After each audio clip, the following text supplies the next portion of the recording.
If you see someone collapse and their heart stops, performing CPR can be the key to saving their life.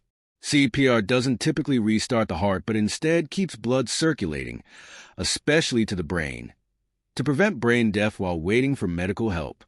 To give effective CPR, keep pressing firmly and quickly on the center of their chest, about 100 to 120 compressions per minute. It's physically demanding and can be exhausting, and there's even a chance of breaking ribs. But remember, broken ribs can heal. Brain damage doesn't. If someone else is there to help, switch every couple of minutes to avoid fatigue and keep compressions strong. Stay focused on compressions and don't stop until medical professionals arrive. Even if it's difficult or you're unsure of your technique, any attempt at CPR can make a critical difference. When calling emergency services, one of the most crucial things you can do is share your location right away. In an emergency, every second counts, and if the call unexpectedly drops or your phone loses signal, at least dispatchers will still have your location and can send help immediately. Once you've given your location, describe the situation clearly but calmly.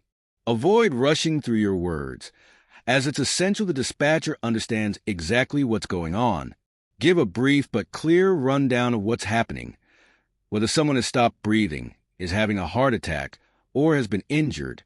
This specific information allows emergency responders to prepare on the way, potentially bringing specialized equipment that could be vital. There's another aspect people often overlook. If you're in a moving vehicle or somewhere hard to locate, try to give nearby landmarks or explain your direction of travel. In cases where there's limited time, any additional detail helps emergency responders locate you faster. If you're calling from a smartphone, many dispatch centers can now access your GPS location directly, which is an incredible advancement, but providing a clear address is still the best practice. Remember, even if you're panicking, the dispatcher is trained to guide you, so listen to their instructions carefully and follow their steps. If someone threatens you and tries to force you to move to another location, resist as much as possible. Being taken to a second location greatly increases the risk of harm, as it often means going somewhere with fewer witnesses and more control for the attacker. One story perfectly shows the power of this kind of resistance. A person found themselves threatened by someone trying to force them into their own car. Thinking quickly, they threw their car keys out of the window. This unexpected move prevented the abductor from driving them away, effectively disrupting their plan. Without access to the car, the abductor lost control of the situation, and the victim was able to escape further harm. In situations like this, any action that delays or disrupts an attacker's plan can make a difference. Staying in a visible area where others might notice is essential, as it increases your chances of getting help or finding an opportunity to escape.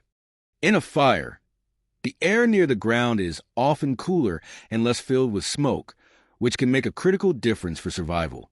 Heat and toxic fumes from burning materials rise quickly, so staying low can protect you from both the searing heat and harmful smoke.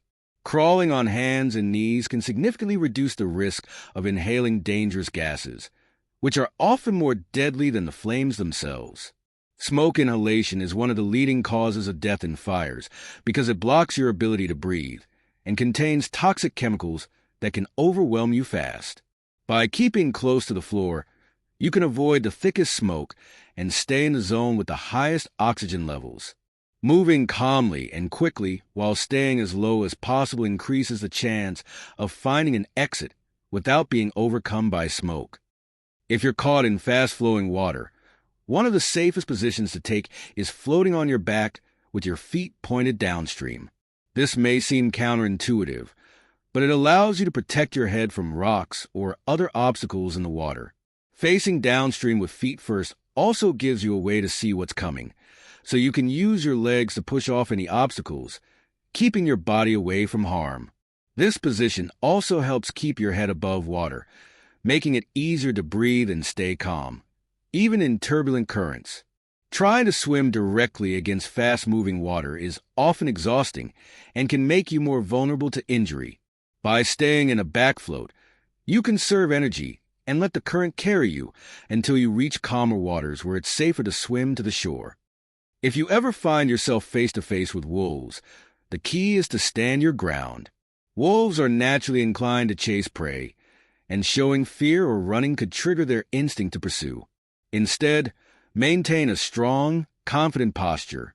Try to appear larger by raising your arms or standing tall. Back away slowly without turning your back, and avoid sudden movements that could make you seem like prey. Wolves are often cautious and will typically avoid confrontation if they feel you are not an easy target. With tigers, the situation requires a different approach. Never break eye contact with a tiger, as doing so can be perceived as a sign of submission, which may trigger an attack. Tigers are solitary hunters and rely heavily on their ability to intimidate their prey. By maintaining direct eye contact, you convey confidence, which can sometimes deter the tiger from attacking. While eye contact alone might not guarantee safety, it's crucial to keep calm, remain upright, and avoid running, as this could provoke their predatory instincts. Always check the water depth before diving, even if it looks deep enough. Water can often appear deeper than it actually is, especially if it's murky or if you're unfamiliar with the area.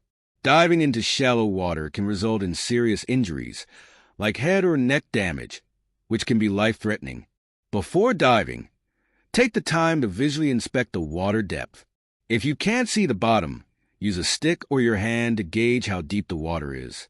If you're jumping into an area where others have dived before, ask about the depth or, if possible, test it yourself. Always choose designated, safe diving spots where the depth has been verified. It only takes a moment to check, but it could prevent a potentially devastating injury.